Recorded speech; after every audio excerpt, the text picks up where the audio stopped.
చూడండి రైతు మిత్రులారా, ఈరోజు నేను బర్లను గోదలను మేపడానికి వెళ్ళినాను.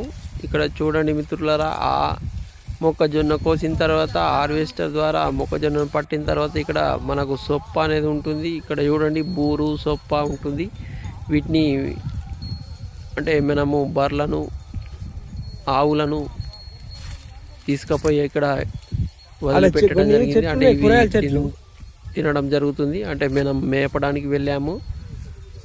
ఇక్కడ చూడండి మిత్రులారా, ఆవులు బర్రెలు అనేటివి ఇప్పుడు మేస్తున్నాయి. ఇక్కడ ఈరోజు నేను వీటిని మేపడానికి కోసము వెళ్ళినాను మిత్రులారా. ఇక్కడ చూడండి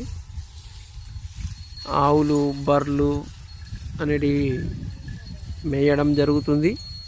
వీటిని మేపడానికే మనం ఇక్కడ రావడం జరిగింది మిత్రులారా. ఈ చాలా మంచి ఆరోగ్యానికి మంచిది. ఇక్కడ ఎండ బాగా రావడం జరిగింది, కావున నేను ఛత్రి పట్టుకొని బర్రెలను మేపుతున్నాను. ఎండ అనేది చాలా ఎక్కువగా వస్తుంది. ఎండ నుంచి రక్షణ కొరకు ఛత్రి ఉపయోగిస్తున్నాను. బర్రెలను ఆవులను మేపినాను. Please like, share and subscribe my YouTube.